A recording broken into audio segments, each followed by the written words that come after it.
Salam saudara yang kasih dalam Tuhan Yesus Kristus. Bertemu kembali dengan saya Emi di AKB Love Indonesia. Kita pada saat ini akan membahas tentang apa itu yang menyebabkan yang namanya sakit kanker. Banyak orang berpikir bahwa sakit kanker itu adalah kutukan. Sakit kanker itu adalah penyakit turunan.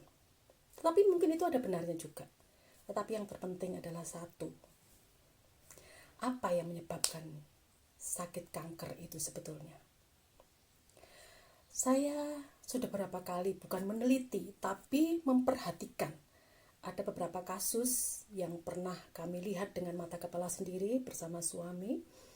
Bahkan kami melayani orang yang sakit kanker ini dengan stadium yang sudah tinggi, bahkan stadium 4, bahkan sampai mengantarkan beliau ini dipanggil Tuhan di rumah sakit sampai dia harus kembali ke surga melayani beliau ini di detik-detik terakhir supaya dia benar-benar bersih, benar-benar layak untuk masuk hadirat Tuhan. Yaitu sebetulnya yang paling utama yang memicu kenapa seorang itu punya sakit kanker. Jadi sebetulnya yang pertama itu adalah karena adanya satu, akar pahit, kedua, dendam, sakit hati, benci. Seperti itu, hal-hal seperti itulah sebetulnya pemicu utama yang mengapa orang itu bisa kena kanker. Kenapa kok sakit hati? Kenapa kok akar pahit? Kenapa kok dendam? Kenapa kok nyimpan marah dan sebagainya? Hal-hal yang sangat-sangat gak enak begitu. Karena begini, saya ambil satu contoh.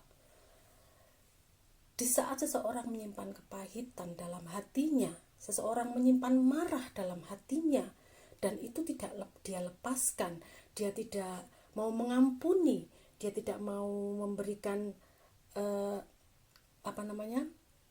atau mengasihi orang yang dibenci itu, dia akan menyimpan rasa sakit dalam hatinya. Nah, di saat dia menyimpan rasa sakit tersebut, itulah yang memicu penyakit yang namanya kanker ini.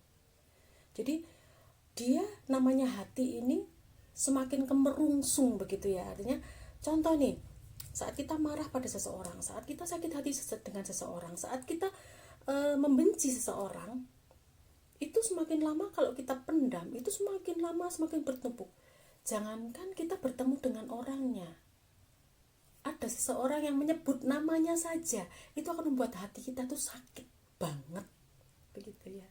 Jadi makanya kenapa ini memicu penyakit kanker itu akan menggerogoti tubuhnya, menggerogoti hidupnya. Ya, kita harus tahu.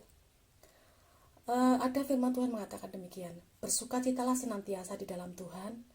Aku katakan sekali lagi, bersukacitalah. Artinya apa? Sebetulnya artinya itu luas banget. Kalau hati kita bersukacita, hati kita senantiasa bersyukur, maka rasa sakit hati, rasa dendam, rasa marah itu akan hilang dengan sendirinya. Dan juga dikatakan begini, hati yang gembira adalah obat yang manjur. Ya, jadi hati yang gembira itu adalah obat yang manjur. Dan ada firman Tuhan mengatakan demikian. Ampunilah orang yang jahat kepadamu. Artinya, orang yang membuat kesalahan, orang yang membuat hidup kita, membuat hati kita marah, benci, dengki, dendam, ampuni dia. Kalau kita bisa mengampuni, kalau kita bisa melepaskan pengampunan kepada seseorang itu, rasanya akan beda. Tapi ingat, bukan hanya di mulut. Mulut dan hati harus sama.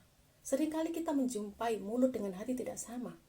Bilang kata-katanya di mulutnya mengatakan, ya aku mengampuni dia, ya aku memaafkan dia, tetapi dalam hatinya dia masih memendam itu. Ingat saudara yang kasih, awas, itu adalah pemicu yang namanya sakit kanker. Harus hati-hati ya. Nah, saya ingin sedikit bukan bersaksi ya, saya ingin cerita nih sedikit. Saya bersama suami itu sering melayani beberapa jiwa yang sakit. Kami juga sering melayani di rumah sakit, bahkan kadang kami dipanggil oleh jiwa-jiwa ini, orang-orang di dalam Tuhan ini, untuk datang mendoakan mereka gitu. Kami bukan pendeta ya, kami hanya percaya bahwa di dalam Yesus Tuhan, darahnya yang penuh kuasa itu bisa menyembuhkan. Itu yang kami percaya, cuman itu saja. Dan kami hanya mau melayani jiwa-jiwa ini di dalam Yesus Kristus Tuhan, itu aja. Begini, saat itu ada seorang ibu, dan ibu ini sakit kanker waktu itu. Dan ibu ini kanker payudara ya, dan beliau ini awalnya masih dia tahan. Nah, suatu hari saya dengan suami ini tergerak untuk mendoakan, atau maksudnya konseling lah dengan ibu ini. Di saat kami bertanya kepada ibu ini, kami bertanya begini, ibu, apakah ibu ini udah dalam keadaan sakit ya, kanker payudara ini sudah ini ya, mungkin saya memang enggak buka ya, dia mungkin juga malu dan lain sebagainya, tapi maaf kata baunya sudah enggak enak, terus ini udah basah begitu. Nah, saat itu kami tanya, apakah ibu ada rasa benci pada seseorang begitu. Ibu ini tidak menjawab, dia hanya menangis begitu. Terus sekali lagi ditanya sama suami saya, ibu, apa ibu ada rasa marah atau benci dengan seseorang? Sambil saya pegang pundaknya, saya peluk begitu, ibu ini akhirnya menjawab, ya, saya membenci, sangat-sangat membenci dengan mantan suami saya. Seperti loh, bu, kenapa? Karena suami saya meninggalkan saya di saat anak-anak saya masih kecil. Anaknya 3, saudara yang kasih, 3 laki semua, dan beliau ini ditinggalkan begitu saja. Akhirnya ditinggal. Singkat cerita, ibu ini karena menendam rasa marah, rasa emosi, kepahitan dan sebagainya, akhirnya beliau ini sakit kanker ini. Nah, di saat ibu ini sakit, ini semakin hari, namanya kanker itu semakin hari, kalau terus dipendam, rasa tidak mau mengampuni dan segala macam, itu akhirnya kanker ini semakin memburuk. Akhirnya pada waktu kami datang itu, kami konselingi, kami mengatakan pada ini, ibu harus mau mengampuni. Ibu lepaskan pengampunan kepada mantan suami ibu. Apa yang terjadi saat kami mengatakan itu? Ibu ini menjerit, tidak, saya tidak mau mengampuni. Saya tidak mau mengampuni mantan suami saya. Terlalu sakit hati saya. Beliau katakan seperti itu berkali-kali, histeris, menangis sampai, aduh, saya peluk itu sudah. Pokoknya ibu ini begitu, saya tahu bisa merasakan begitu sakit hatinya, begitu kecewanya dalam hatinya. Dia memendam itu bertahun-tahun.